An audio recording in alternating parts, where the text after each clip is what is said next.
Shalom and good day all, this is Tehillim29 back again for another indie comic review. And in this indie comic review, I already want to get the next issue as to how much I enjoyed the first.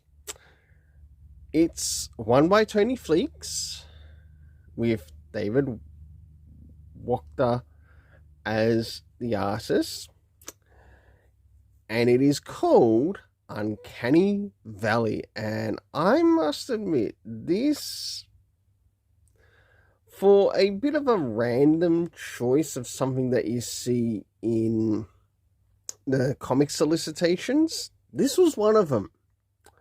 So let's move into first things first. And does this cover in any way, shape or form connect to something that is happening inside with the story?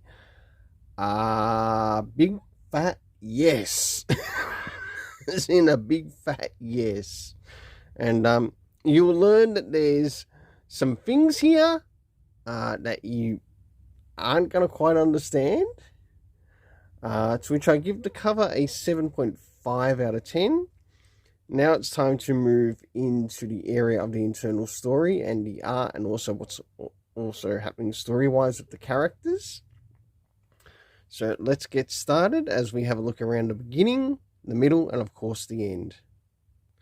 So as we start around the beginning of the story, we have our young protagonist who is named Oliver, and we learn that he's with some of his friends by the name of Ryan and Jackson, and he's trying to fit in at school and try to make some new friends.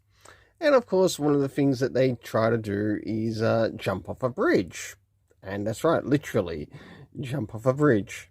But of course, we can see the bottom down here. And we learned that after the turn of events, something else happens.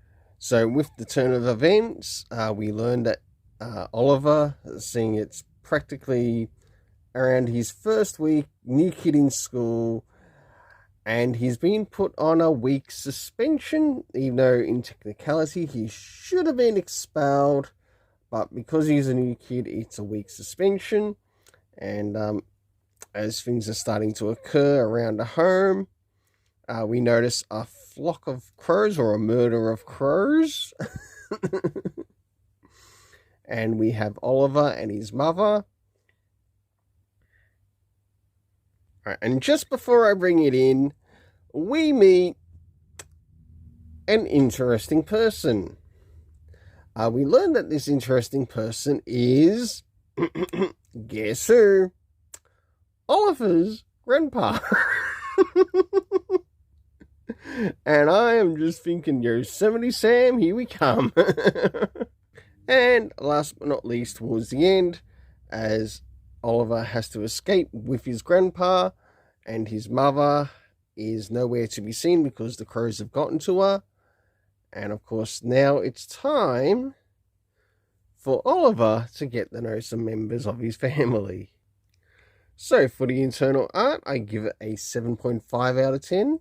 Now it's time to move on to the next one. The area of time. Do we get anything indication time-wise? No, we don't. Next is locations. Well, gathering by the locations that we're actually shown in the story. We have the school. We have also the bridge, which we see at the beginning.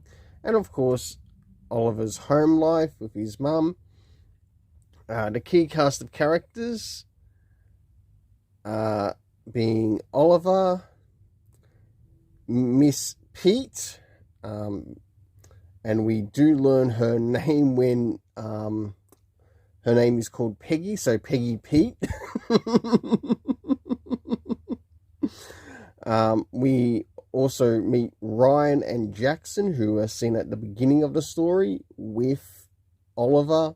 And last but not least, the character's grandpa. The overall story rating in this is a 7.5 out of 10. Until then, let's keep it colourful, and yeah, I would recommend this for first-time readers.